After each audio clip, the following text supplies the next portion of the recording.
అపోస్తలుడైన పౌలు తిమోతికి రాసిన రెండవ పత్రిక. అపోస్తలుడైన పౌలు తిమోతికి రాసిన రెండవ పత్రిక.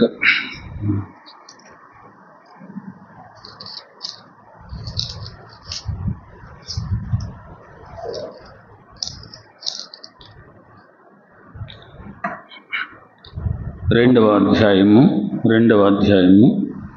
20-21 వచనాలు చదువుకుందాం. గొప్ప ఇంటిలో వెండి పాత్రలను బంగారు పాత్రలను మాత్రమే కాక కర్రవియు మంటివియు కూడా ఉండును. వాటిలో కొన్ని ఘనతకును కొన్ని ఘనహీనతకును వినియోగింపబడును. ఎవడైనను వీటిలో చేరక తన్ను తాను పవిత్రపరచుకుని ఎడల వాడు పరిశుద్ధపరచబడి యజమానుడు వాడుకుంటకు అర్హమై ప్రతి సత్కార్యమునకు సిద్ధపరచబడి ఘనత నిమిత్తమైన పాత్రగా ఉండును. 21 వచ్చిన మరల చదువుకుందాం. ఎవడైనను వీటిలో చేరక తన్ను తాను పవిత్రపరచుకుని ఎడల వాడు పరిశుద్ధపరచబడి యజమానుడు వాడుకొనుటకై అర్హమై ప్రతి సత్కార్యమునకు సిద్ధపరచబడి ఘనత నిమిత్తమైన పాత్రగా ఉండును. యెషయా గ్రంథములో మరొక వచనం చదువుకుందాం. యెషయా గ్రంథము 66వ అధ్యాయము. యెషయా గ్రంథము 66వ అధ్యాయము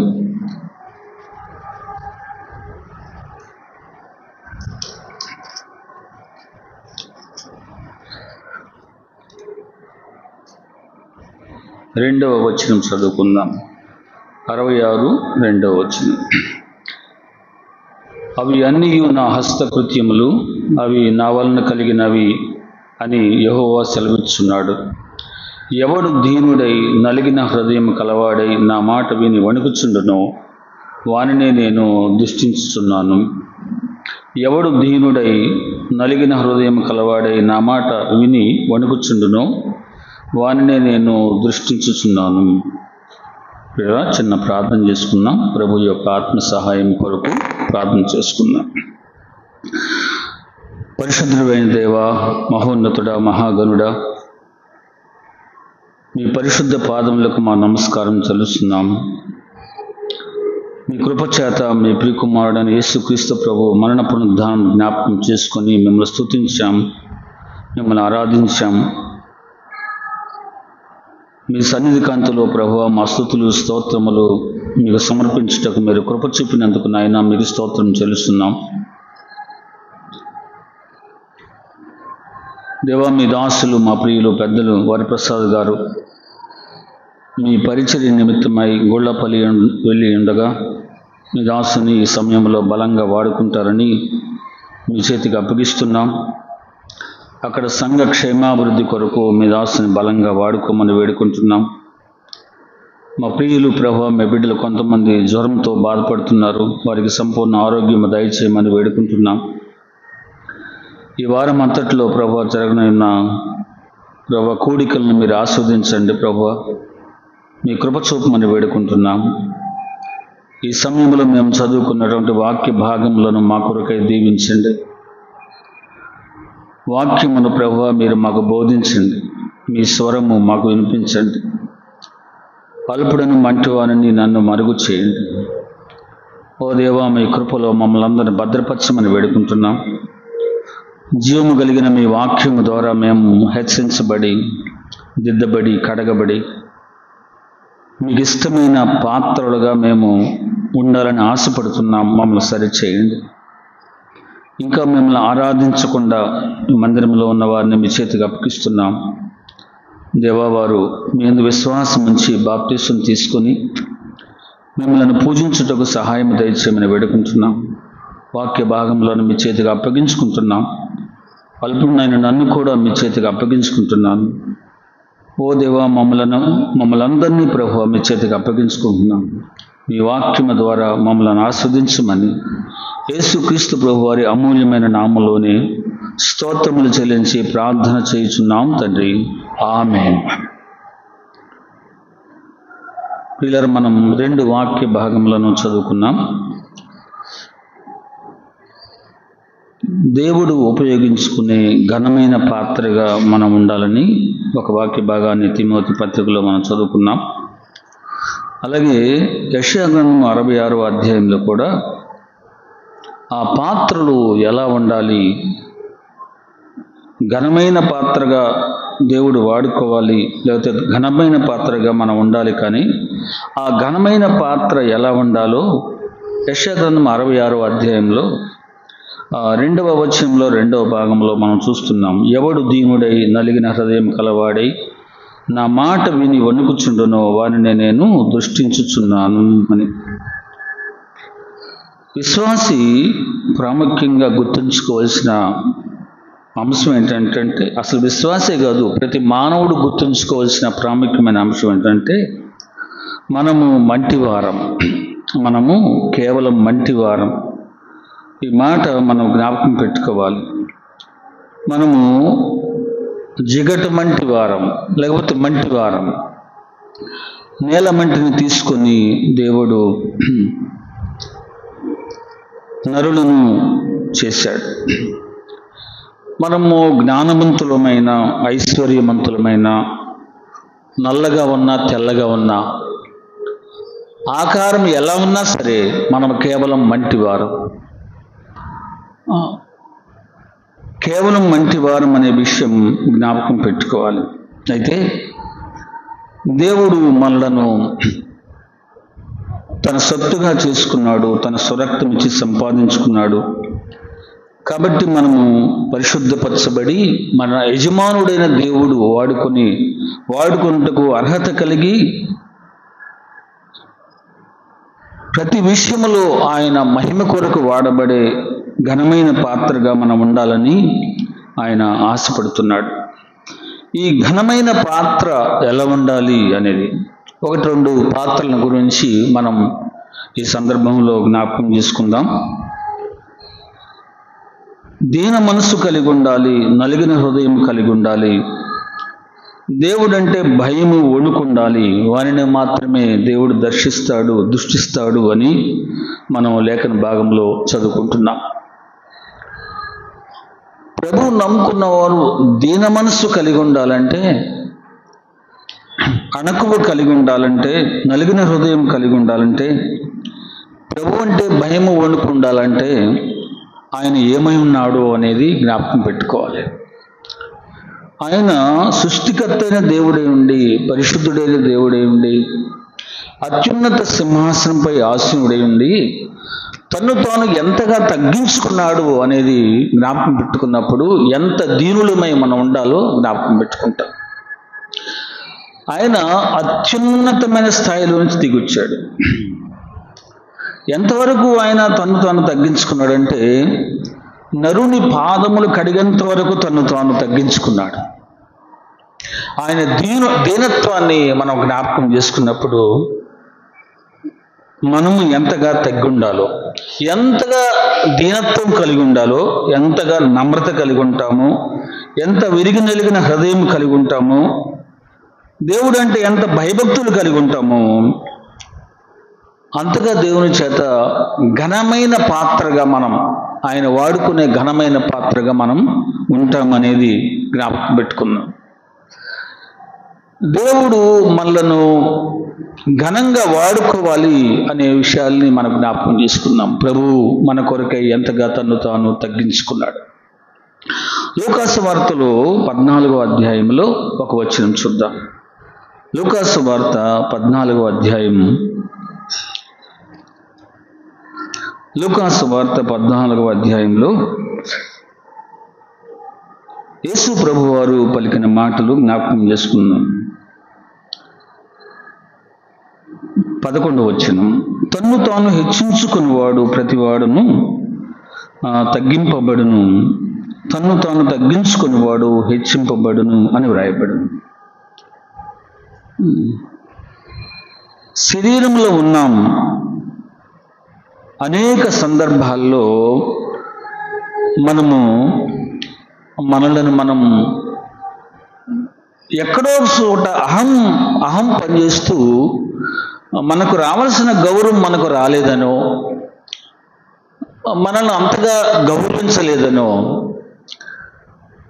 మనలో శరీరం పనిచేస్తూ వాక్యములకు విరుద్ధమైన ఆలోచనలు మనలో పుట్టిస్తూ ఉంటాడు సాతాను. ప్రభువు చెప్పాడు, దీన మనస్సు కలిగి ఉండాలి, తగ్గించుకొని ఉండాలి అని చెప్తూ ఇక్కడ ఒక సందర్భం చెప్పాడు. 8వ వచనంలో, 14వ అధ్యాయం 8వ వచనంలో, నిన్ను ఎవరైనాను పెండ్లి విందుకు పిలిచినప్పుడు అగ్రపీఠం మీద కూర్చుండవద్దు.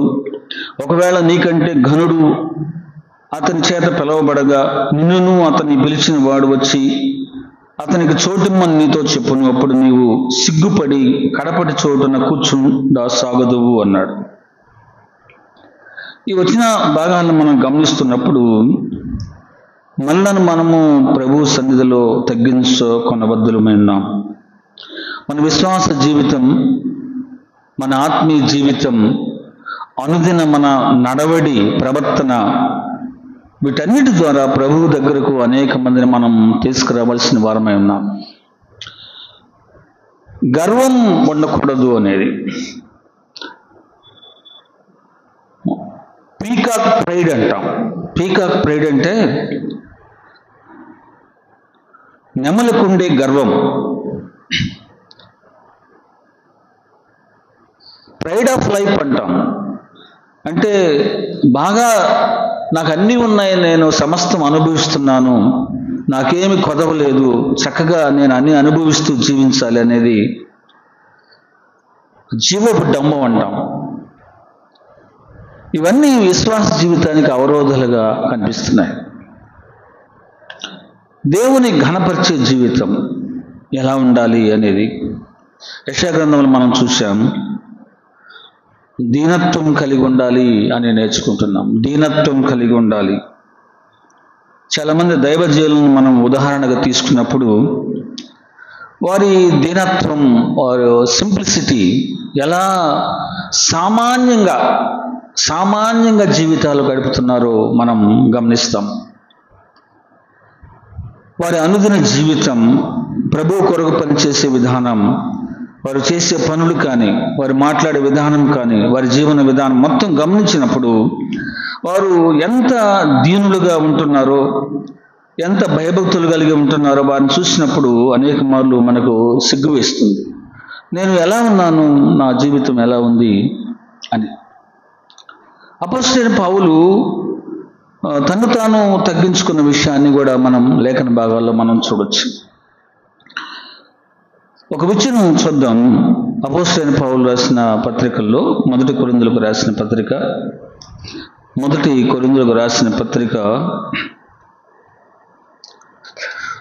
6వ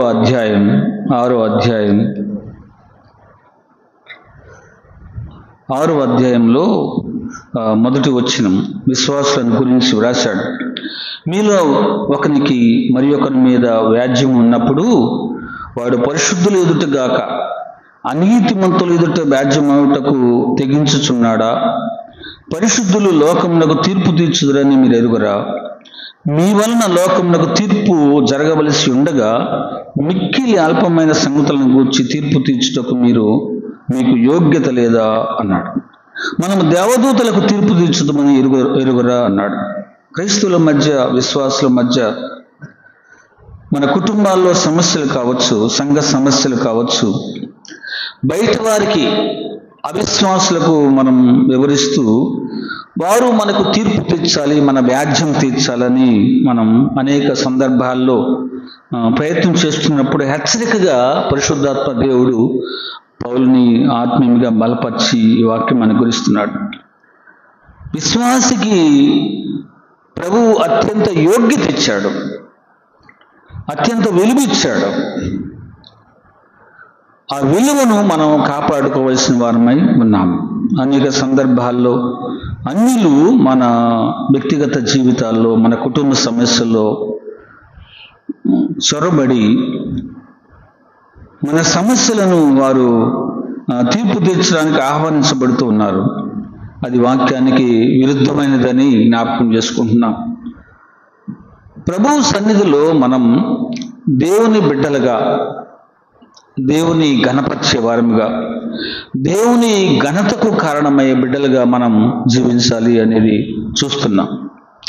మరొక విషయం ఏంటంటే, ఆ దీనత్వం ఎలా వస్తుంది, విరిగి నలిగిన మనసు ఎలా వస్తుంది, ఆ భయభక్తులు ఎలా వస్తాయంటే మనకు ఆదర్శం ప్రభువే. ప్రభు ఈ లోకంలో ఉన్నప్పుడు ఆ కన్నీటితో ప్రార్థన చేశాడు. కన్నీటితో ప్రార్థన చేశాడు, తను తాను తగ్గించుకున్నాడు, శిష్యుల పాదాలు కడగటానికి ఇష్టపడ్డాడు. నేను మీకు అధికుడుగా, మీకు యజమానుడుగా ఉండి మీ పాదాలు కడిగినప్పుడు మీరు కూడా ఈ రీతిగా చేయండి అని ఒక ఉదాహరణ చూపిస్తూ, ఆదర్శం చూపిస్తూ యేసు ప్రభు వారు తను తాను తగ్గించుకొని శిష్యుల పాదాలు కడిగాడు. ప్రభువు మెచ్చుకునే ఘనమైన పాత్ర అంటే దీన మనస్సు. ప్రభువు మెచ్చుకునే ఘనమైన పాత్ర అంటే దీన మనస్సు. దీన మనస్సు కలిగి అనేక మంది ప్రియులు మన సంఘంలో తమ తాము తగ్గించుకొని పరిచర్యలో పాల్గొని ప్రభువు నామాన్ని ఘనపరుస్తూ ఉన్నారు. ఇంకా ప్రభువుకి దూరంగా, ప్రభు పరిచర్యలో పాల్గొనకుండా, మరి చెయ్యగలిగి కూడా, దేవుని పరిచర్య చెయ్యగలిగి కూడా పరిచర్యలో పాలు పంపులు పొందకుండా ఉన్నవారు హెచ్చరించబడుతున్నారు. దీన మనస్సు అవసరం. దీన మనస్సు కలిగి ఉండాలి, నలిగిన హృదయం కలిగి ఉండాలి. ప్రభు అంటే భయము, వణుకు ఉండాలి. ఆయన సజీవుడైన దేవుడు.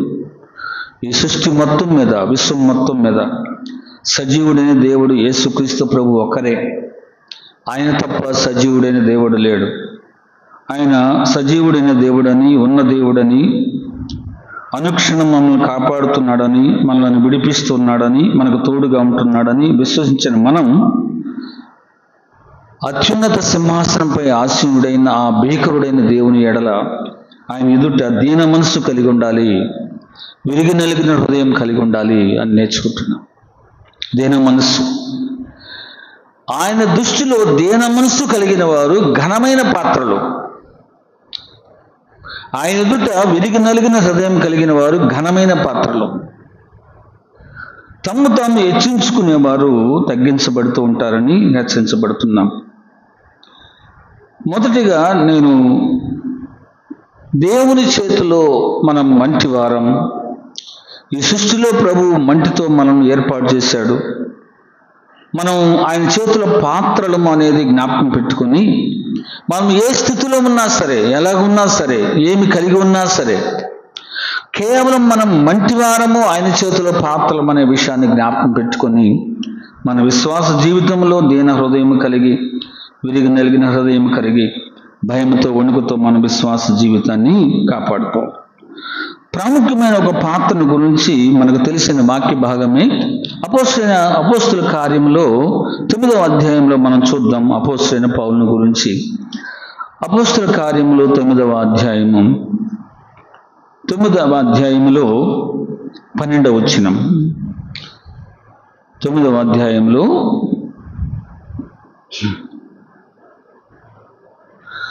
15వ వచనం చదువుకున్నామండి. 15వ వచనం.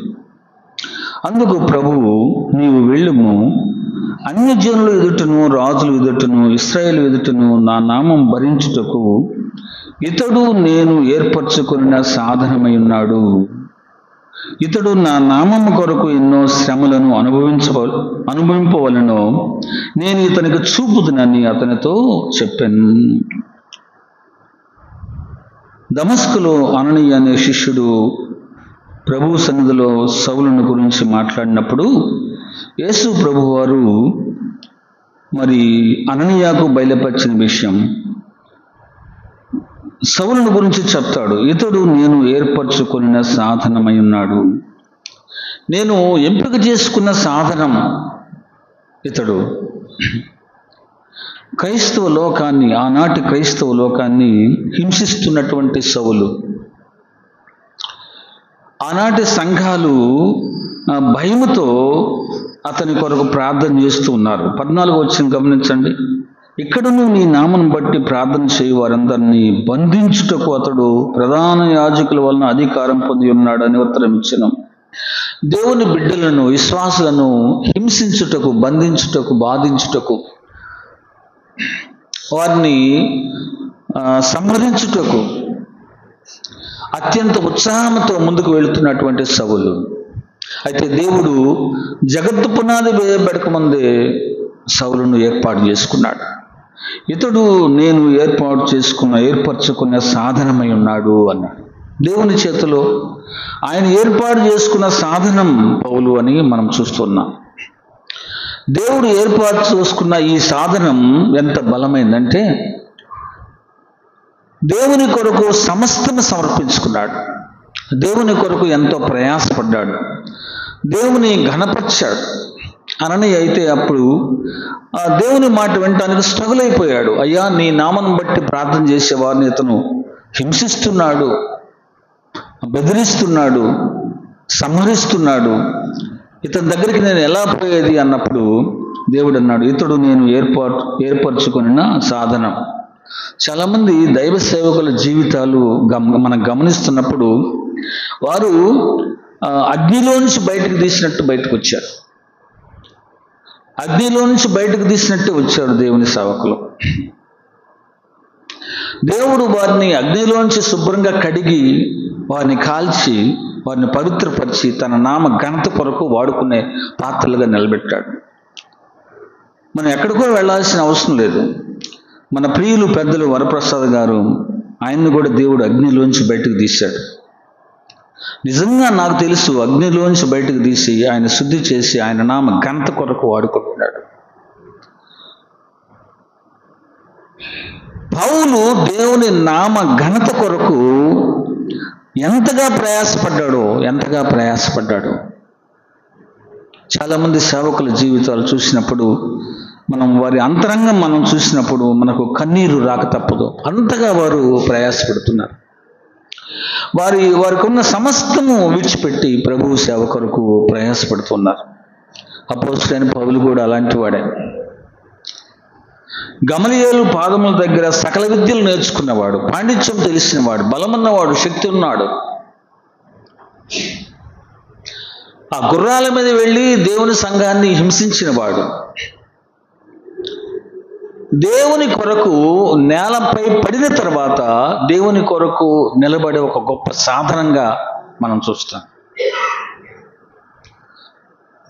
దేవుని కొరకు అతను నేల మీద పడిన తర్వాత, దేవుడు అతను నేలను పడగొట్టిన తర్వాత, నీవెవరు అంటే నేను యేసును అన్నప్పుడు, యేసు అంటే ఎవరో ఆయనకు అర్థమైంది. యేసు అంటే ఎవరు? ఆ రక్షకుడు. నీవు హింసించున్న యేసును అన్నప్పుడు సౌలు ఒక మాట అన్నాడు, ప్రభువా అన్నాడు. నేను ఏ సంఘమునైతే హింసిస్తున్నానో, ఏ బిడ్డలనైతే హింసిస్తున్నానో, ఏ పరిశుద్ధులైతే హింసిస్తున్నానో వారు రక్షకుని బిడ్డలని ఆయనకు అవగాహన అయిపోయాడు. నేను నిజరక్షకుణ్ణి, సజీవుడైన దేవుణ్ణి హింసిస్తున్నాను అని అర్థమైపోయింది. ఇంకంతే పడిన వాడు దేవుని కొరకు సంపూర్ణంగా సమర్పించుకున్నాడు. ప్రార్థనలో తన జీవితం నూతనంగా జన్మించింది. దేవుని కొరకు బలమైన సాధనంగా, ఒక మంచి పాత్రగా. ఆనాటి శిష్యులు ఏం చేశారంటే, యూదా ఇస్కరియోతు చనిపోయాడు కదా, ఆయన స్థానంలో ఇంకొకరిని పెడదాం అనుకున్నారు. ఆ సీట్లు వేశారు. మత్తయ్య అనే అతని మీద సీట్ వచ్చింది. మత్తయ్య అనే అతని మీద మనుషులు అలా ఏర్పాటు చేసుకున్నారు. కానీ దేవుడు వీరందరికంటే ముందుగా సౌలుని 12 మందిలో ఒకరిగా లెక్కించి పౌలుగా అతన్ని ఏర్పాటు చేసుకున్నాడు. దేవుని కొరకు శ్రమ, దేవుని కొరకు నిలబడే వ్యక్తిగా అతన్ని ఆశ్చర్యకరంగా. అందుకనే దేవుడు జ్ఞానులను సిగ్గుపరచుటకు అజ్ఞానులను దేవుడు ఏర్పాటు చేసుకున్నాడు. బలమైన వారిని సిగ్గుపరచుటకు దేవుడు బలహీనులను ఎంపిక చేసుకున్నాడు. ఎంత ఆశ్చర్యకరమైన సిగ్గు! ఈ సంగతులు రాసింది పౌలే. దేవుని నామాన్ని, దేవుని ప్రజలను హింసించిన వాడు, తోలనాడిన వాడు, దేవునికి విరోధంగా వెళ్ళినవాడు. ఎంత బలంగా పౌలుని దేవుడు నిలబెట్టాడు. ఇతడు నేను ఎంపిక చేసుకున్న సాధనం, నేను ఏర్పరచుకున్న సాధనం. ప్రియులారా, నా ప్రశ్న ఏంటంటే,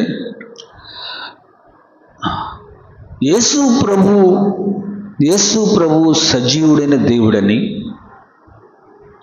యేసు ప్రభు నిజరక్షకుడని హార్ట్ఫుల్గా, హృదయపూర్వకంగా విశ్వసించామా? నిజంగా విశ్వసిస్తే ఆ దీనత్వం, ఆ తగ్గింపు, ఆ వణుకు మనలో ఉండాలి. ప్రియులు ప్రసాద్ గారు నాతో కలిసి ప్రార్థన చేస్తున్నప్పుడు, ప్రభువా, మందిరానికి వస్తున్న కొంతమంది ఇంకా బాప్టిజం తీసుకోలేదు అని కన్నీరు మున్నీరై ప్రార్థన చేస్తున్నట్టు నాకు అనిపిస్తుంది. ఒక శనివారమే కాదు, మేము కలిసిన ప్రతి శనివారం ఇంకా బాప్టిజం తీసుకున్న వాళ్ళు ఉన్నారు ప్రభువా. మందిరానికి వస్తున్నారు, విశ్వాసుల కుటుంబాల్లో ఉన్నారు, వారు ఇంకా బాప్టిజం తీసుకోలేదు. నేను కూడా ఇంటికాడ వ్యక్తిగతంగా ఈ మాటలు నాకు గుర్తొస్తూ ఉంటాయి. బ్రదర్ చేసిన ప్రార్థన నాకు గుర్తొచ్చి నేను కూడా ఇంటికాడ కూడా ప్రార్థన చేస్తాను. ఎందుకు ఇలా జరుగుతుంది, మాలో ఏమైనా లోపం ఉందా ప్రభు అని ప్రార్థన చేస్తున్నప్పుడు, ప్రభు శక్తిమంతుడు, బలవంతుడు. ఒకే ఒక్కసారి పౌలు చూశాడు. సౌలుగా ఉన్నప్పుడు ఆకాశం నుంచి ప్రకాశమానమైన వెలుగు తన మీద పడినప్పుడు ఒకేసారి మొత్తం కింద పడిపోయాడు. అప్పుడే అర్థమైంది ఆయన నిజమైన దేవుడని, నిజమైన రక్షకుడని. అప్పుడే అర్థమైంది. మనం ఎన్నిసార్లు వాక్యం వింటున్నాం, ఎన్నిసార్లు ఎంత పవిత్రమైన వాక్యం వింటున్నాం, ఎన్ని గద్దింపులు వింటున్నాం, అయినా కూడా మన హృదయం కరగల. కఠినమైన హృదయం, బండ హృదయం ఎందుకు కరగలేదో నాకు అర్థం కావట్లా. ఎందుకు బాప్టిజం తీసుకోవట్లేదో మాకు అర్థం కావట్లా. మా ఆలోచన ఏంటంటే, డిసెంబర్ నాటికి ఖచ్చితంగా బాప్టిజం తీసుకునే వాళ్ళు ముందుకు రావాలి. నూతన సంవత్సరంలో వారు ఆరాధన చేయాలి. మందిరంలో బాప్టిజం తీసుకోకుండా ఆరాధన చేసేవాళ్ళు ఉండటం అంత మంచిది కాదు. అంటే రావద్దన్న ఉద్దేశం కాదు. అందరూ ఆరాధన చేస్తే ఆనందం, అందరూ ప్రభు బిడ్డలుగా ప్రభుతో సహవాసం చేస్తే దీనులై, దీన మనస్సు కలిగి, భయముతో వణుకుతో ప్రభువును ఆరాధిస్తే ఎంత బాగుంటుంది, ఎంత ఆనందం, ఎంత సంతోషం. ఆయన పాత్రలుగా, ఆయన వాడుకునే పాత్రలుగా మనం ఉండాలని హెచ్చరించబడుతున్నాం. ఆయన పాత్రలుగా మనం ఉండాలి. పౌలు తిమోతికి రాసిన పత్రికలోనే ఒక వచనం చదువుతున్నాం. పౌలు వ్యక్తిగత జీవితం 2-3 వచనాలు జ్ఞాపకం చేస్తాను. పౌలు ఏ రీతిగా దేవుడు ఎంపిక చేసుకున్న సాధనమై ఉన్నాడో 1-2 వచనాలు మనం చూద్దాం. మొదటి తిమోతికి రాసిన పత్రిక 1:12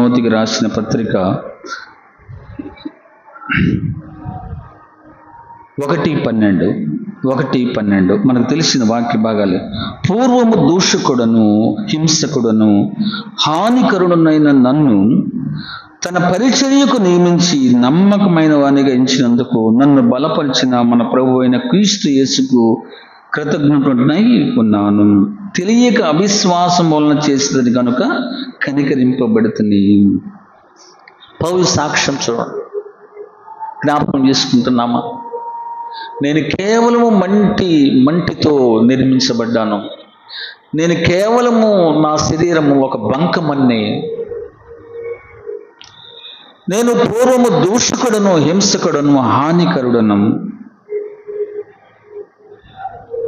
ఇంత ఘోరమైన పాపిని దేవుడు తన పరిచర్యకు నియమించాడు. మనం గతం ఎవరికి తెలియదులే అనుకుంటాం. గతం ఎవరికి తెలియదులే. ఒంటరిగా ఉన్నప్పుడు ప్రభు సన్నిధిలో విరిగి నలిగిన మనసుతో, హృదయంతో, భయముతో, వణుకుతో ప్రభు సన్నిధిలో ఒప్పుకోవలసిన వారమైన అపోస్తలుడైన పౌలు అయితే ప్రపంచానికి సాక్షి చెప్పాడు. నేను పూర్వము దూషకుడను, హింసకుడను, హానికరుడను. ప్రపంచానికి సాటి చెప్పాడు. తన పరిచర్యకు నన్ను నియమించి నమ్మకమైన వానిగా ఎంచాడు.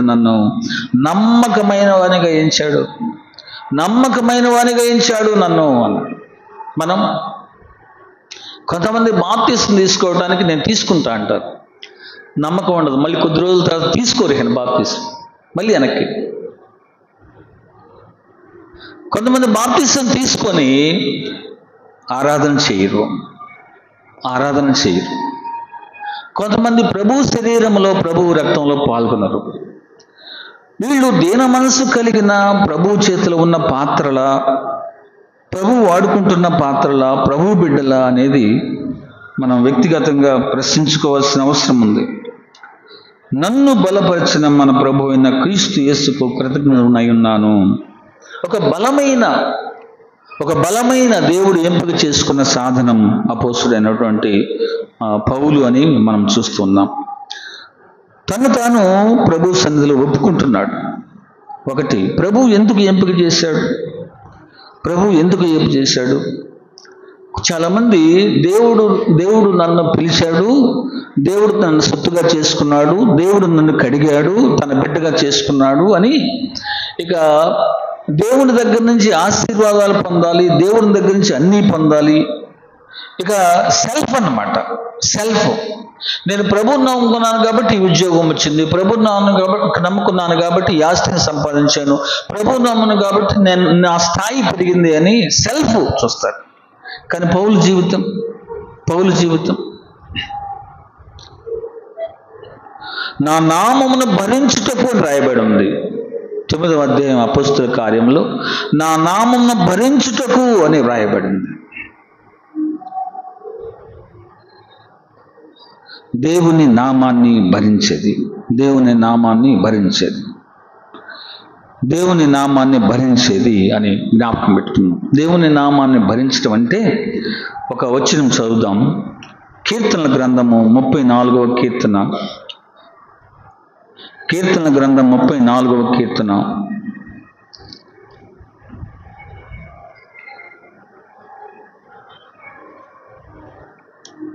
34వ కీర్తనలో 3వ వచనం, నాతో కూడి యెహోవాను ఘనపరచుడి, మనం ఏకముగా కూడి ఆయన నామమును గొప్ప చేయుదము అన్నాడు. దేవుని నామమును భరించడం అంటే దేవుని నామాన్ని గొప్ప చేయటం. అపోస్తలుడైన పౌలు ఎలా గొప్ప చేశాడు? క్రీస్తు యేసు ప్రభువుని చూపించాడు, క్రీస్తు యేసు ప్రభువును హెచ్చించాడు, క్రీస్తు యేసు ప్రభువును ఘనపరిచాడు. నాకు చావైతే లాభం అన్నాడు, బ్రతుకుట క్రీస్తు కొరకే అన్నాడు. విశ్వాసమైన మనం దేవుని ఘనపరచబద్దులమైన దేవుని నామమును భరించుట అంటే దేవుని ఘనపరచుట. దేవుని నామమును భరించుట అంటే దేవుని ఘనపరచుట. మన వ్యక్తిగత జీవితం ద్వారా, మన నడవడిక ద్వారా, అనుదిన జీవితం ద్వారా దేవుని ఘనపరచబద్దులమైన. ఇక్కడ కీర్తనకారుడు దావీదు రాసిన కీర్తన 34లో ఆయన నామమును గొప్ప చేయుదుము అన్నాడు. యెహోవా నామమును ఘనపరచుడి, ఆయన నామమును గొప్ప చేయుదుము అన్నాడు. ఎందుకు? యేసుక్రీస్తు ప్రభు నామం పవిత్రమైన నామం, సజీవమైన నామం, మహిమ కలిగిన నామం దూషించబడుతుంది. అన్యులు ఎందుకు మన మీద వ్యతిరేకంగా విపరీతంగా దాడి చేస్తున్నారు? మనము సరైన రీతిలో ప్రభువుని మనం ఘనపరచడం లేదేమో. We have to magnify his name. ఆయన నామమును హెచ్చించవలసిన వారమే అన్నాం, ఆయనను ఘనపరచవలసిన వారమే అన్నాం, ఆయనను మహింపరచవలసిన వారమే. ఆయన నామమును భరించటం అంటే ఆయనను ఘనపరచే వారముగా మనం ఉండాలి. అపోస్తలుడైన పౌలు ఎలా? ఒక భక్తుడు పౌలుని గురించి రాశాడు. ఆయన యేసుక్రీస్తు ప్రభువు నామమును ఘనపరిచే ఒక ఛాంపియన్ అని రాశాడు. ద బెస్ట్ ఛాంపియన్ అని రాశాడు. యేసుక్రీస్తు ప్రభువును ఘనపరిచే ఒక మంచి ఛాంపియన్, వీరుడు అన్నాడు. ఆనాడు ఫిలిస్తీన్లు గొల్యాతుని మా వీరుడు, మా ఛాంపియన్, ఇతను ఓడించండి, మేము మీకు దాసులం అవుతాం అన్నారు.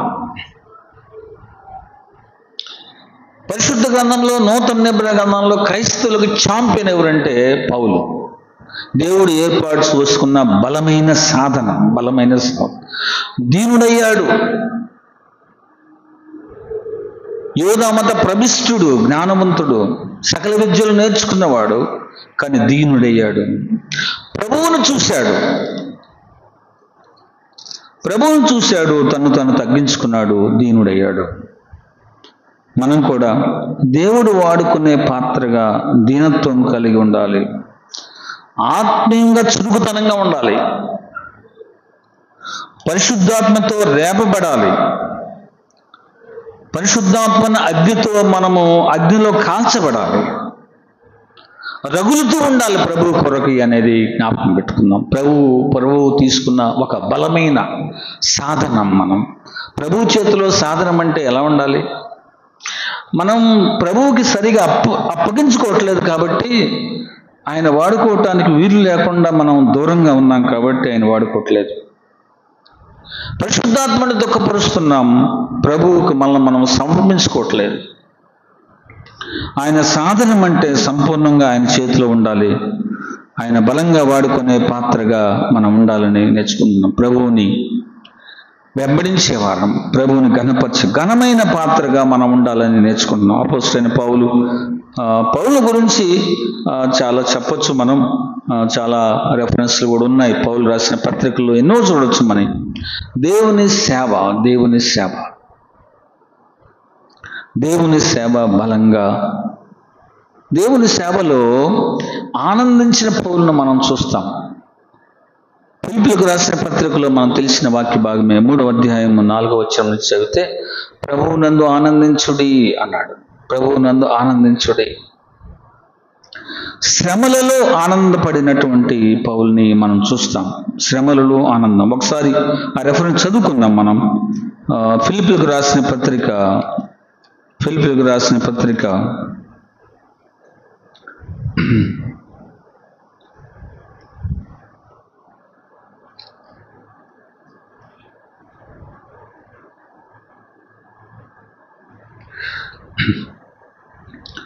4వ అధ్యాయం 4వ వచనం. ఎల్లప్పుడూ ప్రభువు నన్ను ఆనందించుడి, మరలా చెప్పుదును ఆనందించుడి. ప్రియులు పెద్దలు చెప్తున్నారు, మనం అనేక సందర్భాల్లో విన్నాం. పౌలు చెరసాలలో ఉండి పత్రిక రాశాడని. పత్రిక రాసేటప్పుడు చెరసాలలో ఉండి ప్రభువు నన్ను ఆనందించుడి అని అంటమంటే సామాన్యమైన విషయం కాదు.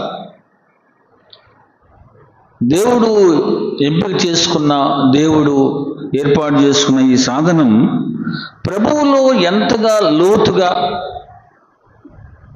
పాతుకుపోయాడో మనం చూస్తాం. ప్రభువునందు ఆనందించుడు అన్నాడు. అపోస్తలుడైన పౌలు ఫిలిప్పీయులకు రాసిన పత్రిక 3వ అధ్యాయంలో కూడా తను ప్రభువు దగ్గరకు రాకముందు ఎలాంటి వాడో రాశాడు. 4-5 వచనాలు గమనించినప్పుడు, నేను శరీరమును ఆస్పదం చేసుకుని వచ్చును, మరి ఎవడెన్నో శరీరం ఆస్పదం చేసుకుని దలిచినట్లా నేను మరి ఎక్కువగా చేసుకుని వచ్చును. 8వ దినమున సున్నతి పొందితని, ఇశ్రాయేలు వంశం వాడనై, బెన్యామీను గోత్రంలో పుట్టి హెబ్రీయుల సంతానమై, హెబ్రీయుడునై, ధర్మశాస్త్ర విషయం పరిశీలునై, ఆసక్తి విషయంలో సంఘం హింసించు వాడనై, ధర్మశాస్త్రము వలన నీతి విషయమై అనిందుడునై ఉంటుంది అన్నాడు. అవన్నీ నాకు శరీర సంబంధముగా లాభకరములు, అయితే ఏవి లాభకరములు వాటిని క్రీస్తు నిమిత్తము నష్టముగా ఎంచుకున్నాను అన్నాడు. నాకు శరీర సంబంధముగా ఏవేవి లాభకరములో వాటన్నిటిని క్రీస్తు విషయమై నష్టముగా ఎంచుకున్నాను. ప్రాక్టికల్గా నేను గమనిస్తూ ఉంటాను. నా వ్యక్తిగతంగా గమనిస్తున్నప్పుడు ఏంటంటే, బిబ్లికల్ లాంగ్వేజ్ మనకు రావాలి. బిబ్లికల్ లాంగ్వేజ్ గమనిస్తూ ఉంటాను. ప్రార్థన చేస్తున్నప్పుడు పెద్దలను గమనిస్తూ ఉంటాను, సేవకులను గమనిస్తూ ఉంటే, what ever return in the Bible they utter only that words. బైబిల్లో ఏమి రాయబడి ఉన్నాయో వాటిని పలుకుతూ ఉంటారు వాళ్ళు. Biblical language. నేను ప్రార్థన చేసేటప్పుడు ఆ పరిశుద్ధ గ్రంథంలో మాటలు, ఆ భాష నాకెందుకు రావట్లేదని మదనపడేవాడిని. నా వ్యక్తిగతమైన అనుభవాన్ని చెప్తున్నా. పరిశుద్ధ గ్రంథంలో మనం విడిగా బాగా చదువుకొని ఉండొచ్చు. ఇటీవల మా స్కూల్లో కామర్స్ లెక్చర్ని ఒక అతను పిలిస్తే అతను ఎంకాము, మళ్ళీ MA, మళ్ళీ ఏదో MED, ఇంకా ఏందేందో చేశాడు. ఎందుకు ఈ చదువు అంతంటే, చేశాను సార్ ఏదో సరదాగా అన్నాడు. ఆ లాంగ్వేజ్ కాదు రావాల్సింది, బైబిల్ భాష రావాలి. బైబిల్ భాష రావాలి. బైబిల్ భాషతో ప్రార్థన చేస్తున్నామా? ఎలా ప్రార్థన చేస్తున్నాం? బైబిల్ భాషతో మాట్లాడుతున్నామా? ఆయన ఉపయోగించుకునే ఘనమైన పాత్రగా ఉండాలంటే, ఆయన ఉపయోగించుకునే ఘనమైన పాత్రగా ఉండాలంటే బైబిల్ భాష వచ్చిందా? అన్ని భాషలు నేర్చుకుంటున్నాంలే, బైబిల్ భాష వచ్చిందా లేదా? నేను మహాత్మా గాంధీ జీవిత చరిత్ర చదివాను. మై ఎక్స్పెరిమెంట్స్ విత్ ట్రూత్ అని ఒక బుక్ రాశారు, ఆయన ఆటోబయోగ్రఫీ. అది బిబిలికల్ లాంగ్వేజ్. ఆయన రాసింది బిబిలికల్ లాంగ్వేజ్. చాలా సింపుల్గా రాశాడు. తను చేసిన తప్పులు కూడా రాశాడు. ఠాగూర్ రాసిన పుస్తకాలు చదవండి, బిబిలికల్ లాంగ్వేజ్. చాలామంది మనవాళ్ళు, అంటే ప్రభు బిడ్డలు, ఆరాధన చేసేవాళ్ళు, బైబిల్ భాష రాదు వాళ్ళకి. అసలు బైబిల్ భాష నేర్చుకోవాలని తపన ఉండాలి, ఖచ్చితంగా ఉండాలి. నేను మదన పడతాను, నాకు బైబిల్ భాష కావాలని. కొంతమంది సేవకులు, ప్రభు బిడ్డలు, నేను హెచ్చిస్తున్నానని భావించబాకుండా దయచేసి, ఉన్నది ఉన్నట్టు చెప్తున్నాను. మన వరప్రసాద్ గారు, ఆయన బిబ్లికల్ లాంగ్వేజ్లో పండితుడు. హెచ్చిస్తున్నానని వేరే విధంగా అనుకోబాకండి, వాస్తవం. ఆయన కుమారుడికి ఉద్యోగం వచ్చినప్పుడు ఫంక్షన్ చేశాడు, నాకు ఇప్పుడు కూడా గుర్తుంది. కొడుకు అన్నాడు లేచి, మా నాన్న ఇంటర్మీడియట్ అన్నాడు. నేను కింద కూర్చొని అనుకున్నాను, మీ నాన్న బైబిల్లో PhD చేశాడయ్యా, నీకేం తెలుసు అనుకున్నా. బైబిల్లో PhD.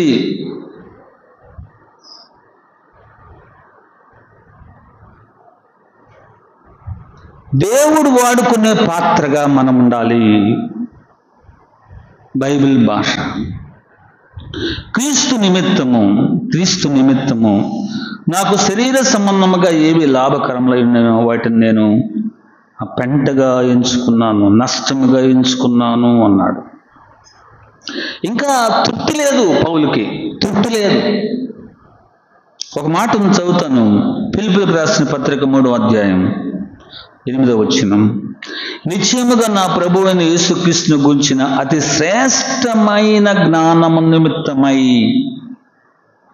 ఆ మాట, ఆయన గురించిన అతి శ్రేష్టమైన జ్ఞానము నిమిత్తమై సమస్తమును నష్టముగా ఎంచుకున్నాను. ఇంకా ప్రభువుని గురించి నేను ఏం నేర్చుకోవాలి, ఇంకా ఏం నేర్చుకోవాలి, ఇంకా నేర్చుకోవాలి. ప్రియులారా, ఒకటి గమనించండి, నాకు తెలిసిన జ్ఞానంతో చెప్తున్నాను. మన కళ్ళు ఎంత దూరం చూస్తాయో అంతవరకు మన జ్ఞానం. మనలో ఏ జ్ఞానం లేదు, మనం కేవలం మంచివారం. మన కళ్ళు ఎంత దూరం చూస్తాయో అంతవరకు మన జ్ఞానం. మనకు తెలియని దాన్ని లేనట్టుగా మనం భావించద్దు, తెలియని దాన్ని లేనట్టుగా భావించద్దు.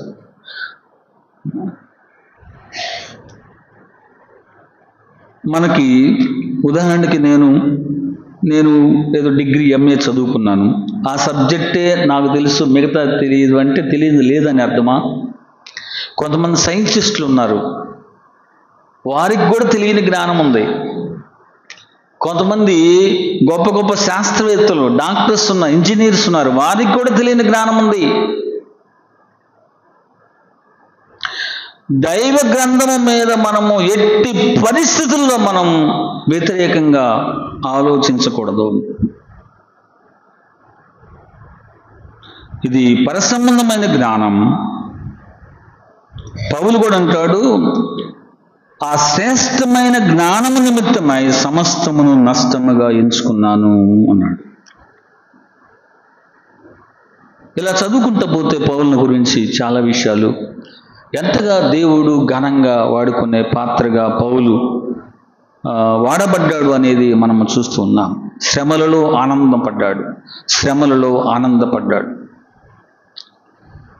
ప్రభు సన్నిధిలో ఎన్నో శ్రమలు అనుభవించాడు. 1-2 వచనాలు చదువుకున్నాం. 2వ కొరింథీయులకు రాసిన పత్రిక 11వ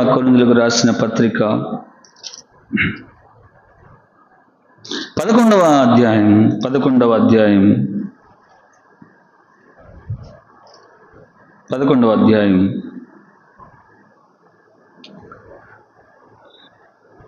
మనకు తెలిసిన వాక్యాలు 23 నుంచి చివరి వరకు చదువుకోవచ్చు.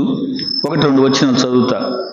23వ వచనం, వెరివాని వలె మాట్లాడుచున్నాను, నేనును మరి ఎక్కువగా క్రీస్తు పరిచారకుడను, మరి విశేషముగా ప్రయాసపడుతుని, ప్రభు కొరకు విశేషముగా ప్రయాసపడుతుని, అనేక పర్యాయములు చెరసాలలో ఉంటుని, అపరిమితముగా దెబ్బలు తింటుని, అనేక మారులు ప్రాణాపాయములో ఉంటుని, యూదుల చేత 5 మారులు 1 తక్కువ 4 దెబ్బలు తింటుని, 3 మారు బెత్తిమలతో కొట్టబెడుతుని, ఒకసారి రాళ్లతో కొట్టబెడుతుని, 3 మారు ఓడ పగిలి శ్రమ పడుతుని, ఒక రాత్రి పగళ్ళు సముద్రంలో గడుపుతుని, అనేక పర్యాయములు ప్రయాణములలోనూ, నదుల వలనైన ఆపదలలోను, దొంగల వలనైనను ఆపదలలోను, నా స్వజనుల వలనైన ఆపదల్లోను, అన్యజనుల వలనైన ఆపదల్లోను, పట్టణములో ఆపదల్లోను, అరణ్యములో ఆపదల్లోను, సముద్రములో ఆపదల్లోను, కపట సహోదరుల వలన ఆపదలోను ఉంటని. ఇంకా ఇలా చదువుకుంటా పోతే పౌలు జీవితం. నేను ఏర్పాటు చేసుకున్న సాధనం, దేవుడు అన్నాడు, నేను ఏర్పాటు చేసుకున్న సాధనం నా నామమును భరించుటకు అన్నాడు. నా నామమును భరించుట కంటే అర్థం ఏంటంటే నా నామమును హెచ్చించుటకు అని అర్థం. పౌలు దేవుని హెచ్చించాడు అనేది, పౌలు దేవుని ఘనపరిచాడు. మనం ఎలా ఘనపరుస్తున్నాం ప్రభువుని? ఆత్మ సంబంధమైన జ్ఞానం ఏ విధము చేతనైనా సరే ఆ జ్ఞానం నాకు కావాలి, ఎలాగైనా సరే అని. గలతీయులకు రాసిన పత్రికలో పౌలు అనుభవాన్ని ఒకటి చదువుకుందాం. గలతీయులకు రాసిన పత్రిక 2వ అధ్యాయము 20వ వచనం, నేను క్రీస్తుతో కూడా సిలువ వేయబడి ఉన్నాను. అసలు ఈ మాట, నేను క్రీస్తుతో కూడా సిలువ వేయబడి ఉన్నాను. ఒక భక్తుడు రాశాడు, హాఫ్ క్రూసిఫైడ్ అని రాశాడు. సగము సిలువ వేయబడిన క్రైస్తవులు అని రాశాడు. సగం సిలువ వేయబడిన క్రైస్తవులంటే, నేను క్రీస్తుతో కూడా సిలువ వేయబడి ఉన్నాను, ఇకను జీవించేవాడును నేను కాదు, క్రీస్తే నాయందు జీవించుచున్నాడు. నేను ఇప్పుడు శరీరమందు జీవించున్న జీవితము నన్ను ప్రేమించి నా కొరకు తన్ను తాను అప్పగించుకొనిన దేవుని కుమారుని యందు విశ్వాసం వలన జీవించుచున్నాను. నేను క్రీస్తుతో కూడా సిలువ వేయబడి ఉన్నాను. ప్రియులారా, ప్రభు బిడ్డలుగా మనం ఒక తీర్మానం చేసుకున్నప్పుడు ఇక వెనకంజ పండకూడదు. మన చూపంతా సిలువ వేయబడిన క్రీస్తు యేసు ప్రభు వైపు చూడాలి. ప్రభువును చూసినప్పుడల్లా మన రక్షణ భాగ్యం జ్ఞాపకం రావాలి. ప్రభువును చూసినప్పుడల్లా మనం మంటివారమని జ్ఞాపకం రావాలి. ప్రభువును చూసినప్పుడల్లా ఆయన మనకు ఇచ్చిన పరిశుద్ధతను జ్ఞాపకం చేసుకోవాలి. ప్రభువును చూసినప్పుడల్లా ఆయన మనకు నిత్య జీవం ఇచ్చాడనేది జ్ఞాపకం చేసుకోవాలి. ఆయన నడిపిస్తున్నాడు అనేది జ్ఞాపకం చేసుకోవాలి. లోకమునకు సిలువ వేయబడాలి.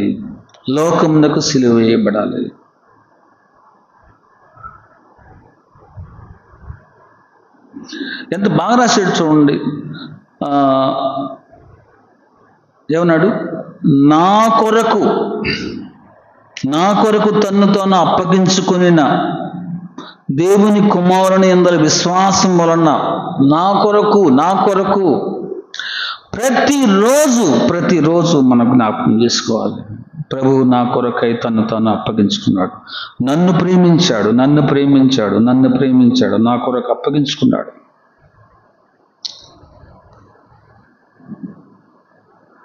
దేవుడు ఏర్పాటు చేసుకున్న సాధనం, దేవుని కొరకు ఘనంగా వాడబడే సాధనాలు ఎలా ఉంటాయని మనం చూస్తున్నాం. గలతీయులకు రాసిన పత్రిక 4వ అధ్యాయం 19వ వచనంలో ఒక వచనం చదువుతాను. 4వ అధ్యాయం 19వ వచనం, నా పిల్లలారా, క్రీస్తు స్వరూపం యందు ఏర్పడు వరకు మీ విషయమై మరలా నాకు ప్రసవ వేదన అన్నాడు. క్రీస్తు స్వరూపం మనలో ఏర్పడాలనేది జ్ఞాపకం పెట్టుకుందాం. పౌలు యొక్క ఆవేదన, ప్రసవ వేదన. అసలు ఈ మాట చదువుతుంటే ప్రసవ వేదన పడి తల్లులకు అర్థమైంది. ప్రసవ వేదన పడి తల్లులకు అర్థమైంది. ప్రసవ వేదన అంటే ఈ సిజేరియన్ రాకముందు, ఈ సిజేరియన్ లేకముందు, ఈ మత్తు రాకముందు అప్పుడు పడే బాధలు ఎవరెవరైతే ప్రసవ వేదన పడ్డారో వాళ్ళకి అర్థమైంది. క్రీస్తు స్వరూపం మనలోకి రావాలని పౌలు కోరుతున్నాడు. పౌలు దేవుని చేత వాడబడే పాత్రగా ఎలా మలచబడ్డాడో, ఎన్ని కష్టాల ద్వారా, ఎన్ని ఇబ్బందుల ద్వారా ఎలా ప్రభువు కోసం ఘనంగా వాడబడ్డాడో మనం చూస్తున్నాం. ప్రభువు కొరకు నేను క్రీస్తు వలె ఉండాలి అంటాడు. క్రీస్తు వలె ఉండాలి అని తపన పడ్డాడు అపోస్తలుడైన పౌలు. అందుకని పౌలు ఒక సాక్ష్యం ఇచ్చాడు. గలతీయులకు రాసిన పత్రికలోనే 1:15 తల్లి గర్భమునందు పడినది మొదలుకొని నన్ను ప్రత్యేకపరిచి తన కృపచేత నన్ను పిలిచిన దేవుడు నేను అన్ని జనుల్లో తన కుమారుని ప్రకటింపవలనని, తల్లి గర్భం నందు పడినది మొదలుకొని దేవుడు పౌలును ప్రత్యేకపరిచినట్లు తను సాక్ష్యం ఇస్తున్నాడు. దేవుని కొరకు మనం ఎలా ఉన్నాం? ఈ మాటలన్నీ పరిశుద్ధాత్మ దేవుడు మన కొరకు రాయించి పెట్టాడు. మనలను దేవుడు తల్లి గర్భంలో పడినది మొదలుకొని మనల్ని ప్రత్యేకపరిచాడు. తన బిడ్డలుగా, తన సొత్తుగా చేసుకున్నాడు. అనుక్షణం కాపాడుతున్నాడు. ఎందుకు దేవుడు తన వాక్యమును పదే పదే వినిపిస్తున్నాడంటే మనం ఇంకా ఆయన స్వరూపంలోకి మార్చబడాలి. ఆత్మీయంగా ఇంకా బలపడాలి. ఆత్మీయంగా బలపడాలి. చాలా బలపడాలి. చాలా బలహీనంగా ఉన్నాం. ఈ మందిరం ప్రభు బిడ్డలతో నింపబడాలి. ఒకే అంశం మీద 1 గంట సేపు ప్రార్థన చేయాలి. ఒక అంశం మీద 1 గంట. నూతన ఆత్మలతో మందిరం నింపబడాలి. ఇంకా నేను వేరే అటు ఇటు తిరగద్దు. ఆ అంశమే 1 గంట సేపు ప్రార్థన చేయాలి. ప్రభు మందిరంలోనికి వస్తున్నటువంటి బాప్తిసం తీసుకోకుండా ఉన్న వాళ్ళు బాప్తిసం తీసుకోవాలి. ఇక అంతే. ఆ అంశమే. ఇక ఇంక వేరే అంశాలు మాట్లాడకూడదు. ఒక స్థిరమైన నిలకడగా ఉండే ప్రార్థన మనం చేయాలి. చాలా అంశాలు చేస్తాం, గంట సేపు చేస్తాం. చాలా అంశాలు చేస్తాం, గంట సేపు చేస్తాం. కాదు, ఒకే అంశం మీద ఎక్కువసేపు ప్రార్థనలు మనం గడిపితే దేవుడు ఆలకిస్తాడు, అద్భుతాలు చేస్తాడు. మనం ప్రభు కొరకు ఘనంగా వాడబడే పాత్రలుగా ఉండాలని పౌలు జీవితంలో నుంచి కొన్ని వచనాలు మనం చూసాం. మరొక వచనాన్ని కూడా చదువుకున్నాం. ఇర్మియా గ్రంథంలో 18వ అధ్యాయంలో, ఇర్మియా గ్రంథము 18వ అధ్యాయం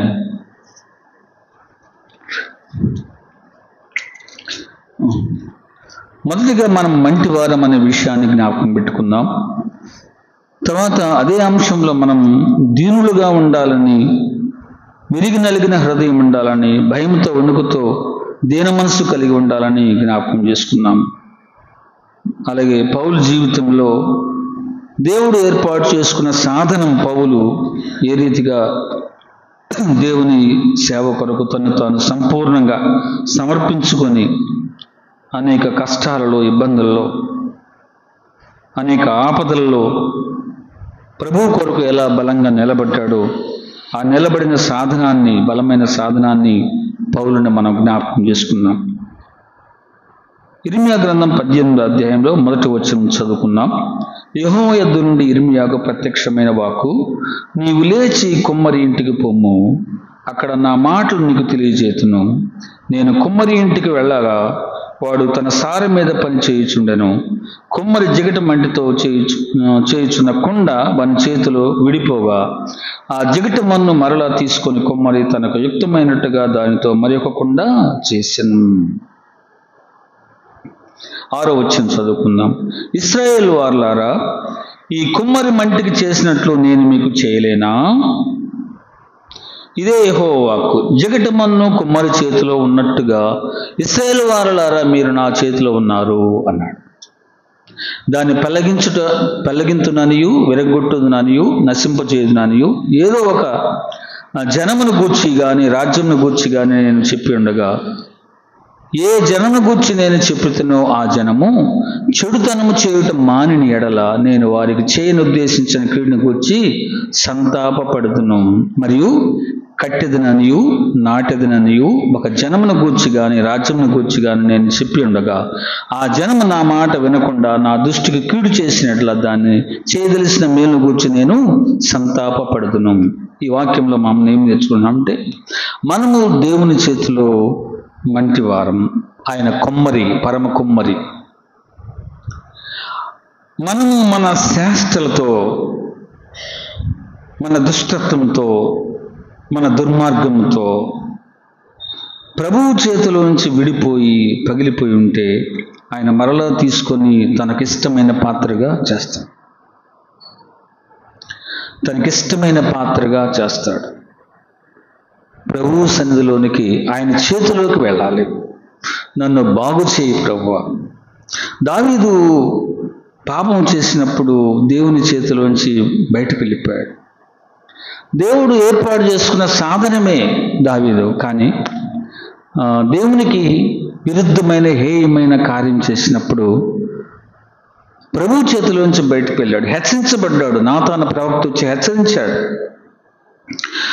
తన్ను తాను సంపూర్ణంగా ప్రభు చేతులకు వెళ్ళటానికి కన్నీటితో ప్రార్థన చేశాడు. దేవుని చేతులకు వెళ్ళిపోయాడు. దేవుడు దావీదును కడిగాడు, పవిత్రపరిచాడు. కుమ్మరి చేతిలో నుంచి మంటి జారిపడినప్పుడు మరలా ఆయన తీసుకొని తనకి ఇష్టమైన పాత్రగా ఆయన చేస్తాడు. తనకిష్టమైన పాత్రగా చేస్తాడు.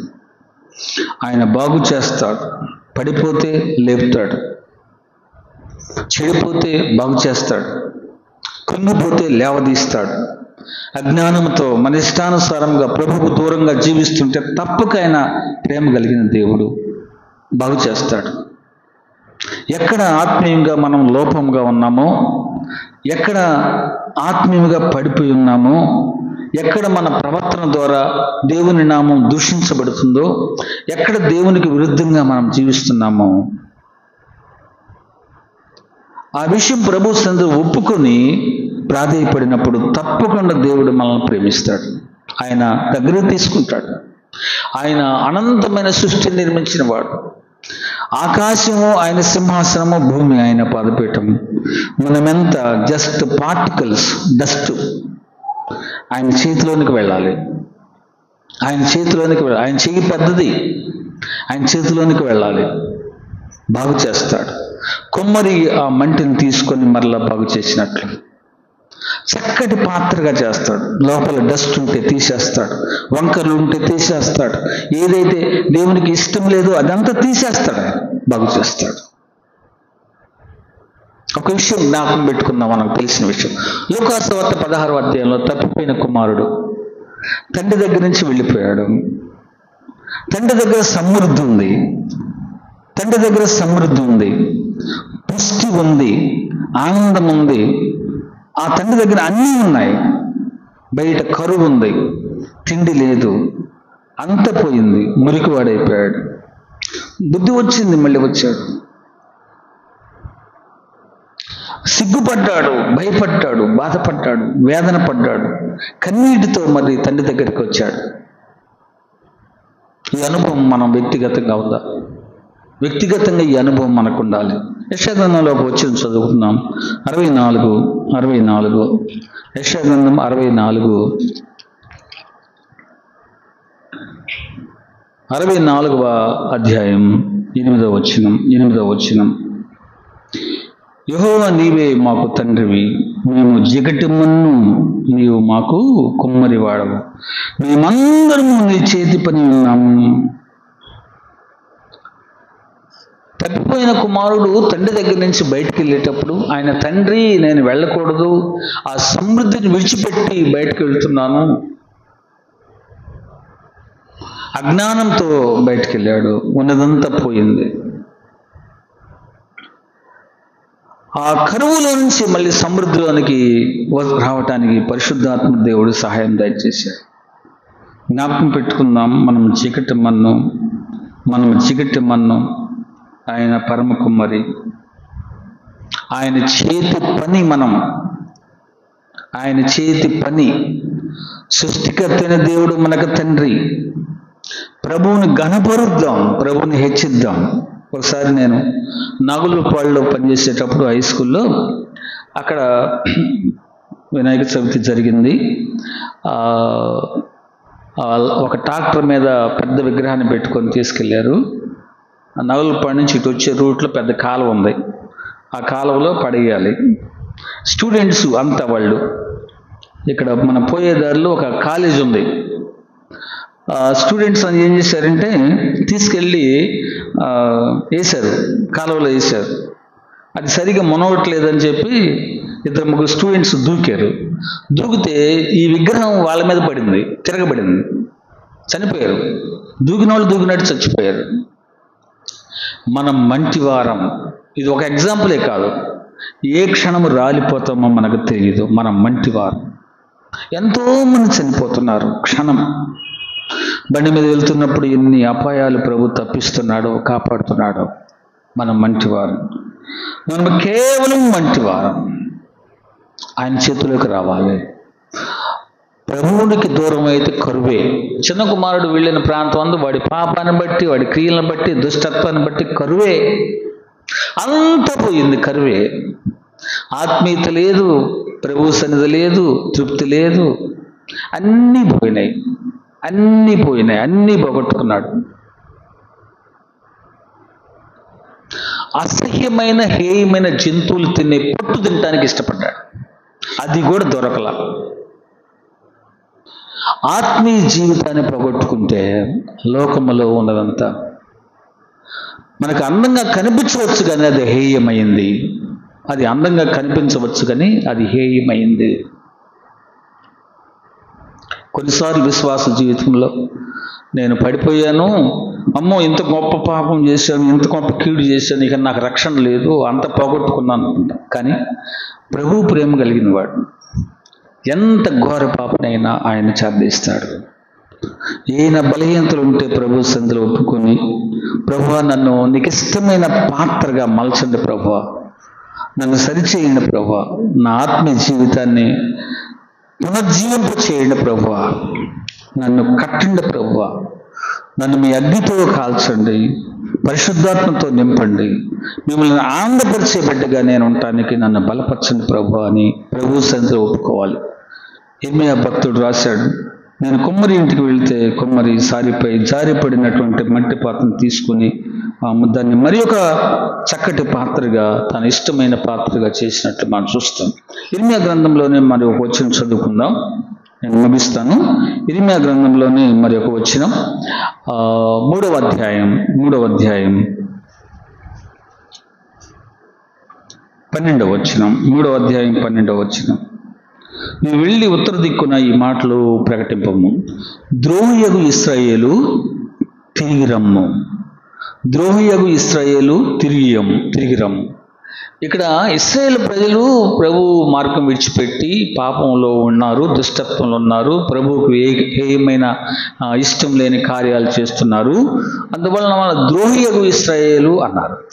ఇప్పుడు ఈనాటి విశ్వాసులు మనం ఈ మాట అనకూడదు, వ్యక్తిగతంగా అప్లై చేసుకోవాలి. నేను ప్రభువునికి దూరం అయ్యాను, ప్రభువుకి ఇష్టంగా జీవించట్లేదు, కాబట్టి దేవుడు నన్ను పిలుస్తున్నాడు. ఎలా? తిరిగి రమ్ము అన్నాడు. ఇదే యెహోవా వాక్కు, తిరిగి రమ్ము, తిరిగి రమ్ము, తిరిగి రమ్ము. మీ మీద నా కోపము పడనీయను, నేను కృపగలవాడును గనుక నేను ఎల్లప్పుడూ కోపించేవాడును కాను. 13వ వచనం కింది భాగంలో చదువుతా, నీ దోషము ఒప్పుకొనుము, నీ దోషము ఒప్పుకొనుము. ప్రభు సన్నిధిలో వ్యక్తిగతంగా సైలెంట్గా, మౌనంగా ప్రభు సన్నిధిలో మన ద్రోహం ఒప్పుకొని ప్రభువుకు సమర్పించుకో. ఆయన చక్కటి పాత్రగా చేస్తాడు. తండ్రి దగ్గర నుంచి వెళ్ళిపోయిన కుమారుడు తిరిగి వస్తే ఏం చేశాడు? ఆ వస్త్రములు మార్చేశాడు, రింగు తొడిగించాడు, ఆ చక్కటి వస్త్రాలు, చెప్పులు ఇచ్చాడు, విందు చేశాడు. అబ్బో అద్భుతం! మన అంతరంగాన్ని మార్చేస్తాడు. ఆ చెప్పనశక్యమును మహిమయుక్తమైన ఆనందాన్ని ప్రభు మనకిస్తాడు. ఆత్మలో సంతోషము లేకుండా అంతరాత్మలో ఆనందం లేకుండా పై భక్తి మంచిది కాదు. పై భక్తి మంచిది కాదు, అసలు అది భక్తే కాదు. ప్రభువు వాడుకునే పాత్రలుగా మనం ఉండాలి. ప్రభువు వాడుకునే పాత్రలుగా మనం ఉండాలి. సొలొమోను రాసినటువంటి గ్రంథం పరమగీత గ్రంథంలో ఒక వచనం చదువుతాను, మనం ముగించుకుందాం. పరమగీతాలు తెలిసిన వాక్య భాగాలు ఇవి, ఒకసారి చదువుకుందాం. 2వ అధ్యాయము 15వ వచనం. మన ద్రాక్ష తోటలు పూత పట్టి ఉన్నవి, ద్రాక్ష తోటలను చిరుపు నక్కలను పట్టుకొనుడి, సహాయము చేసి గుంట నక్కలను పట్టుకొనుడి అన్నాడు. ద్రాక్ష తోట చాలా వ్యక్తిగతంగా ఆపాదించుకోవచ్చు, సంఘానికి కూడా ఆపాదించుకోవచ్చు. వ్యక్తిగత జీవితాన్ని మనం తీసుకుందాం. మన ఆత్మీయ జీవితానికి పూత పట్టినప్పుడు అంటే ప్రభువులో మనం ఎదుగుతూ ఉన్నప్పుడు ఆ ద్రాక్ష తోటను చెరుపు నక్కలు వచ్చినట్లు ఆత్మీయ జీవితాన్ని చెరిపివేయటానికి సాతానుడు ప్రయత్నం చేస్తూ ఉంటాడు. కొన్నిసార్లు లోకంలో ఉన్నాం, ఉద్యోగాలు చేసుకుంటున్నాం, చదువుకుంటున్నాం, కాలేజీకి వెళ్తున్నాం. స్నేహితుల వలన మన ఆత్మీయ జీవితాన్ని పాడు చేసే నక్కలు అన్నాడు. పూతబట్టి పండ్లు రావటానికి దగ్గరగా ఉన్నటువంటి ఆ తోటను నక్కలు పాడు చేసినట్లే మన ఆత్మీయ జీవితాన్ని పాడు చేసినట్లే లోకంలో ఆకర్షణలు స్నేహితుల వల్ల కావచ్చు, బంధువుల వల్ల కావచ్చు, ఆచార వ్యవహారాలు కావచ్చు, అవి ఏమైనా సరే మనకు అడ్డుగా వస్తాయి. కాబట్టి సహాయం చేసి గుంట నక్కలను పట్టుకొనుడి అన్నాడు. సహాయం చేసి గుంట నక్కలను పట్టుకొనుడి అన్నాడు. ఇర్మియా గ్రంథంలో కూడా మనం చాలా రెఫరెన్స్లు మనం చూడొచ్చు. సమయం అయిపోయింది కాబట్టి ఏవి మన ఆత్మీయ జీవితానికి అడ్డుగా ఉన్నాయి? ప్రభువు వాడుకునే పాత్రగా, ఘనమైన పాత్రగా నేను ఉండాలి. ప్రభువుని ఘనపరిచే పాత్రగా నేను ఉండాలి. పౌలు ఎంత సేవ చేశాడు, ప్రభు కొరకు నేనేం చేయగలను? ఒక విశ్వాసిగా మనం చేయొచ్చు. ప్రభు బిడ్డగా పులిపీఠం ఎక్కాల్సిన అవసరం లేదు. అనుదిన జీవితంలో ప్రభు కొరకు నమ్మకంగా మంచి సాక్ష్యం కలిగి ఒక సాక్షిగా నిలబడినప్పుడు దేవుడు వాడుకుంటాడు. ఒక సాక్షిగా మనం నిలబడాలి. అలా ఉన్నప్పుడు ప్రభు వాడుకుంటాడు. దేవుడు ఈ వాక్యమును మన కొరకై దీవించునుగాక.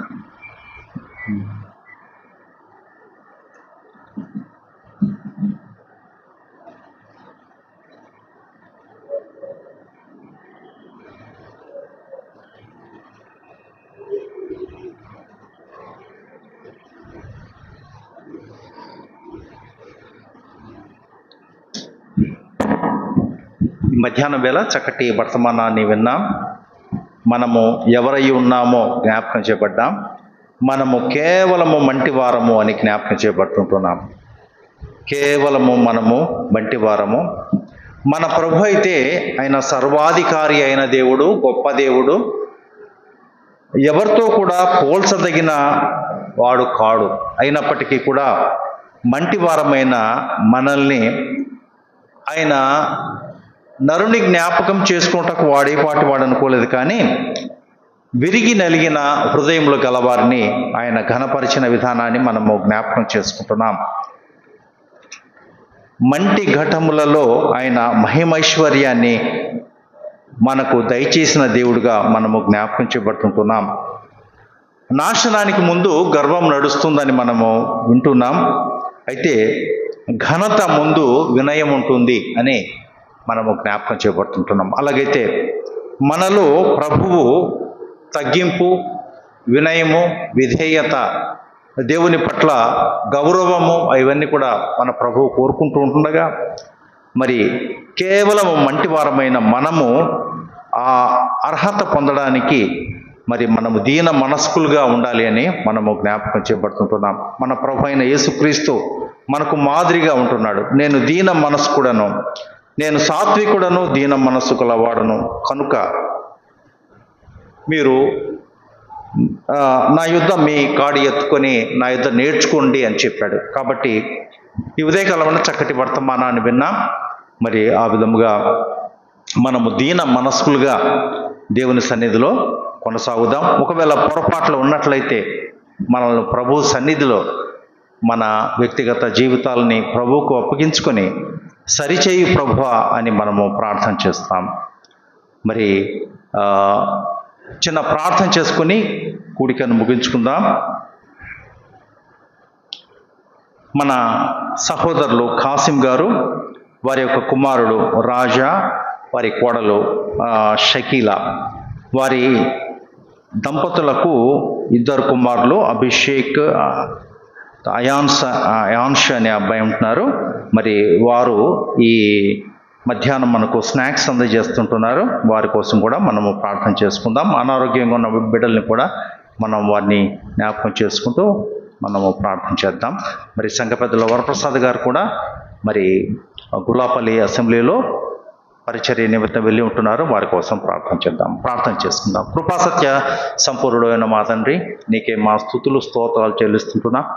ఉదయకాలమున దాసుని నిలబెట్టుకొని మేము ఏమై ఉన్నామో జ్ఞాపకం చేపట్టాం.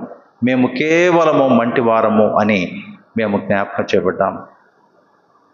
మీరు పరమ కుమ్మరి అయి ఉంటుండగా మంటివారమైన మనల్ని మాకు మంచి పాత్రలుగా చేయమని ప్రార్థన చేస్తుంటున్నాం. ప్రభువా, ఈ మంటి ఘటములలో మహిమైశ్వర్యాన్ని దయచేయని వేడుకుంటున్నాం. పనికి మాలిన పాత్రగా ఉన్న మమ్మల్ని పనికి వచ్చే పాత్రలుగా చేయమని వేడుకుంటున్నాం. ప్రభువా, సహాయం దయచేయండి. మంటి పాత్రలో మహిమైశ్వర్యాన్ని దయచేయని వేడుకుంటున్నాం. మరి అనారోగ్యంగా ఉన్న బిడ్డలను బట్టి ప్రార్థన చేస్తుంటున్నాం. ప్రభువా, రమాదేవి కోసము, మరి వారి యొక్క చిన్న కుమారుని కోసం ప్రార్థన చేస్తుంటున్నాం. మరి వనజమ్మ గారి యొక్క మనవడు ప్రదీప్ కుమారుని బట్టి కూడా, అహరోను బట్టి ప్రార్థన చేస్తుంటున్నాం. మంచి ఆరోగ్యాన్ని దయచేయని వేడుకుంటున్నాం. సంఘ పెద్దలు గుల్లాపల్లి అసెంబ్లీలో సేవా పరిచర్య నిర్వహించడానికి వెళ్ళి ఉంటుండగా వారి ప్రయాణంలో తోడుగా ఉండమని వేడుకుంటున్నాం. ఈ రాత్రి జరిగే స్తుతి కూడికను బట్టి కూడా ప్రార్థన చేస్తున్నాం. ఆ కూడికలన్నీ కూడా చక్కగా జరుగులాగున సహాయం దయచేయని వేడుకుంటున్నాం. మరి ముఖ్యంగా మా సంఘంలో సభ్యులుగా ఉన్న కాసిం గారిని బట్టి ప్రార్థన చేస్తున్నాం. కుటుంబాన్ని మీకులో జ్ఞాపకం చేసుకోండి. వారి యొక్క కుమారుడు రాజాని బట్టి, వారి యొక్క కోడలు షకీలాని బట్టి ప్రార్థన చేస్తున్నాం. ప్రభా, వారికి ఇచ్చిన 2 కుమారులను బట్టి మిమ్మల్ని స్తుతిస్తుంటున్నాం. వారు అభిషేక్ మరియు అయాన్షుని బట్టి కూడా ప్రార్థన చేస్తుంటున్నాం. అయాన్షునకు మీరు మరొక సంవత్సరంలో మీ దయా కిరీటముగా దయచేసిన విధానాన్ని బట్టి, మరి పిల్లలను బట్టి ప్రార్థన చేస్తున్నాం. ఆ కుటుంబాన్ని మీరు ఆశీర్వదించమని వేడుకుంటున్నాం. రాజా చేస్తున్న ఉద్యోగంలో మీ భద్రత, మీ కాపుదల దయచేయని వేడుకుంటున్నాం. ముంబైలో మరి ఉంటుండగా సహాయం దయచేయండి. ఆ కుటుంబాన్ని మీరు ఆశీర్వదించమని వేడుకుంటున్నాం. ఈ సందర్భంలో వారు తెచ్చిన స్నాక్స్ని బట్టి కూడా మేము ప్రార్థన చేస్తున్నాం. ఆ కుటుంబానికి ఆశీర్వాదములు దయచేదురని, రాత్రి జరగబోయే స్తుతి కూడిక చక్కగా జరగడానికి మీ కృపను దయచేదురని, మా రక్షకుడు విమోచకును అయిన యేసుక్రీస్తు నామమున మిక్కిలి వినయంగా అడిగి వేడుకుంటున్నాం తండ్రి. ఆమేన్. యవనస్తులు వచ్చి దయచేసి ఆ స్నాక్స్ పంచిపెట్టవలసిందిగా మనవి చేస్తున్నారు.